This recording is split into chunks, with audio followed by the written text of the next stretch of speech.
Welcome back to part 2 of chapter 3, lesson 6, rational numbers. And now we're going to let the computer teach us a lesson about writing non-terminating decimals as a fraction. They say you can use the algebraic method to write a repeating non-terminating decimal such as 0.4 repeating as a fraction. And I'm kind of curious about this because I don't know how to do this either. Let's see what they have to say.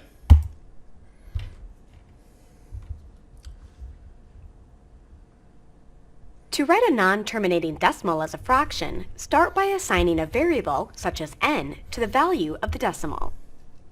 Next, multiply each side of the equation by a power of 10. The number of distinct repeating digits in the decimal should equal the number of zeros in the power of 10. Then, simplify each side of the equation. Multiplying by 10 moves the decimal point one place to the right. For the next step, subtract the original equation from the new equation. First, subtract the variable terms. Then subtract the decimals. This step eliminates the repeating part of the decimal, leaving a whole number. Finally, solve for the variable. Divide each side of the equation by the same number. Then simplify. The fractional value of the variable is equal to the non-terminating decimal. Well, that's really cool. I've never seen that before. I gotta say, I'm pretty intrigued by that. So let's have some fun playing with these and see how it actually works out in real life. Now, before we do this, the computer does ask, how do we know that we cannot write it as, say, 44 over 100 or 44 over 1,000? And the answer is because of that repeating bar.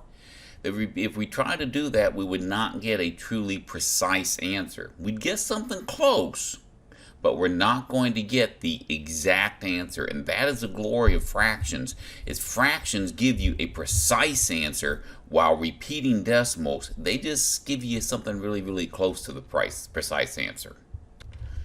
So let's take and write 0.5 repeating as a fraction in simplest terms.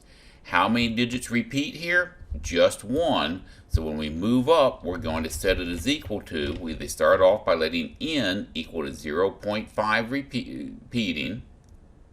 And they chose to write 3 values of the 5 there. You don't really need to write that many because you're only going to bounce the decimal one space. Next, they're going to take and, they didn't actually show the work, so let us show the work. Oh, wait a minute. Maybe they will. Next, they took and multiplied both sides by 10. And 10 times n, that gave them 10n. And 10 times this number gave you 5 point, and the 5 5's repeating. Now, we're going to take and subtract both sides by either n, the subtract by n, you're essentially subtracting by 1n, okay, or on the other side by 0.555, because in the very beginning, remember we said that n equaled 0.555, so we're just subtracting this value we started with from our new value. Now we have 10n minus 1n, that's going to equal to 9n on the left. And when we subtract our decimal values on the right, that's just going to leave us with 5. From here, we isolate the variable by dividing by 9 on both sides, which I'd really like to see where you do that. Divide by 9 on the left, divide by 9 on the right, and that gives you n is equal to 5/9. The fractions in simplest terms, so your answer is going to be 5 over 9. And it says so the fraction can be written, or the decimal can be written as a fraction of, let's go ahead and do this for fun, 5 over 9, accept and check, and the problem checks. Pretty cool little tool they have here. Now they ask, how can you verify that you determine the correct fractional value? Well, just divide it out. So we're going to take our handy dandy pocket Satan here. I'm going to say 5 divided by 9 equals, and voila, we get to the 0.5 repeating again. Now it's going to be your turn. Pause the video and solve this problem that they have where you're going to be converting the repeating decimal of 0.27 to a fraction. Now we know we're repeating two spaces, so how many zeros are we going to multiply in by? 2. That means instead of multiplying both sides by 10, we're going to multiply both sides by 100. Solve the problem. Alright, my screen is doing strange things. Probably going to have to reboot the computer soon. For some reason it's holding on to the top part of the presentation, but we'll get past that. We have n is equal to 0.27, so I could rewrite that as n is equal to 0.2727 and so on. Now, we have two decimal spaces repeating, so I'm going to multiply everything on the left by 100, and I'm going to multiply everything on the right by 100. When I do that, 100 times n equals 100n, and 100 times this is going to give me 27.27 repeating. Now I'm going to subtract what I originally had here. I originally said n equaled 0.27, so I'm going to subtract by n on the left, and I'm going to subtract by 0.27 on the right. And when I do that, 100n minus 1n, that's going to equal to 99n is equal to, and then from on this side, subtract the 2700ths, and we're left with just 27. We're getting close to finishing the problem, but we haven't done it yet. Now we need to isolate our variable by dividing 99 on both sides. 99 divided by 99 is 1, so n is equal to, and over here we can simplify. I can take and divide the top and bottom by 9. 9 goes into 27 3 times. 9 goes into 99 11 times. So my final answer, if I did my math right, is going to be 3 over 11.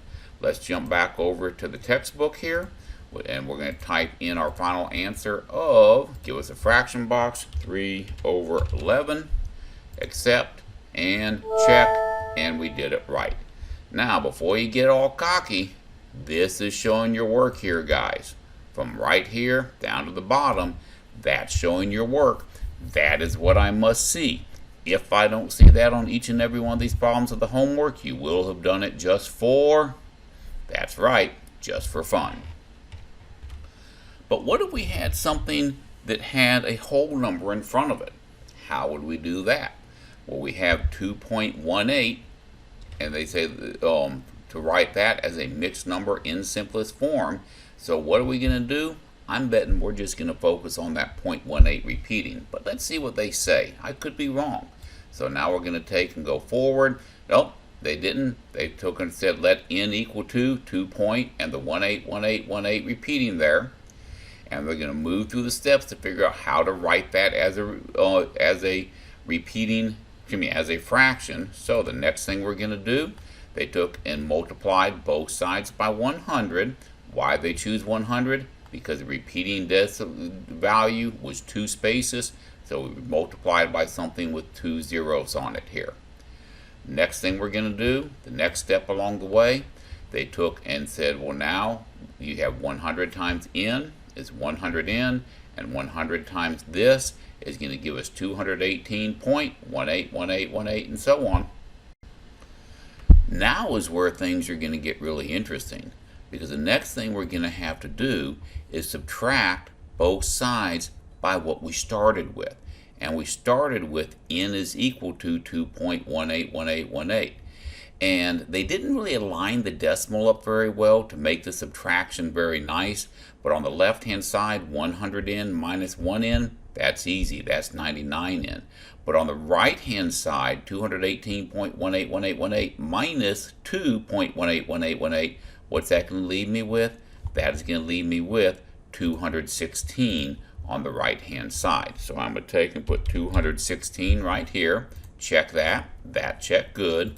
And then I'm going to move to the next. And that leaves me with a pretty ugly improper fraction of 216 over 99. Of course, I have to divide that out. 99 is going to go into 216 two times, and that'll have 18 left over, I believe. So right there it says divide both sides by 99. Yep, that's how they got to that part. So we're going to divide both sides by 99 to get to right here. And then moving forward, our final answer is going to end up being, let me come off and make sure I'm doing it right. It's going to be 2 and 18 over 99. That's going to simplify down to being 2 over 11. And I think I said that a 1 up there. Yep, they make that into a 2. So 2 and 2. Whoops. I don't know what I did there. Hold on. Kill all that stuff. Let's try this one more time. 2 and 2/11, accept, and check our answer. The answer checks. So the final answer, 2 and 2/11. And of course, this part here you should know how to do. That's just converting an improper fraction into a mixed number and simplifying. It actually gave me 2 and 18 over 99, and the 18 over 99 simplified to be the 2/11. I did all that in my head. Now once again, it's going to be your turn. Go ahead and pause the video and solve the problem they're giving us where they want you to write 3.8 repeating as a mixed number in simplest form. Go ahead and do that now. Well, I had to reboot my computer to solve that video issue, but I think we're good to go right now. So I'm going to start off by writing n is equal to 3.8888 and so on. From here, I'm going to take and multiply both sides by 10 because I only have one place value repeating. I multiply by 10. 10 times n is equal to 10 times 3.888 and so on. Now I can take that and I can say 10 times 10. That is of course going to be equal to 10n. And 10 times this number is going to give me 38.88. And from there I can take and subtract out what I started out with. What I started out with was n is equal to 3.88. From doing that, 10n minus 1n is going to leave me with 9n. And then, of course, these all just zero each other out. And that's going to leave me with 38 minus 3, which is going to be 35. Now I'm going to take and subtract or divide both sides by 9 to isolate my variable. 9 divided by 9 is 1. 1 times n is n. And then 9 goes into 35 3 times, which is 27, with 8 left over. So that's going to be 3 and 8/9 is what we should have for our final answer. We'll go back to the problem, type it in, and we're going to type in 3 fraction 8 over 9, accept, and check, and our answer checks. How's that for beautiful? And now we have a good juicy apply problem. Carla is shopping the clearance section of a fabric store and looking at the remnants. She needs to have 3 3/8 yards of fabric for a project. Which of the remnants are going to be large enough for her project? And we have to take and calculate all these out and figure out which ones are going to be large enough and which ones are not. And I'm going to go ahead and knock out some easy ones. 3.5 is bigger than, because 3 3/8, because 3 4/8 would be 3.5. So this one we know is going to be good. Now 3 2/8 would be 1/4. So the 3 1/4, we know that one, that's not going to be usable. Beyond that, it's going to be a little bit harder to tell. So we're going to have to take and do some math on these other 3 parts here and see which ones of them will work and which ones of them will not. So I'm going to convert each one of these numbers into a decimal, and let's see how it goes. Now I know right off the top of my head that 3 1/3 is a decimal is going to be 3.3 repeating. These other two are a little bit more challenging. So for this one, I'm going to take the 3, I'm going to divide it by 8. 8 goes into 3 0 times, and it's in a decimal and a 0. Excuse me, not a decimal, the 0 goes here. 8 goes into 30. 3 times, which can be 24. That's going to leave 6 left over. Bring that down. 8 goes into 60. That's going to be 6 times 7 times, which is going to give us 56.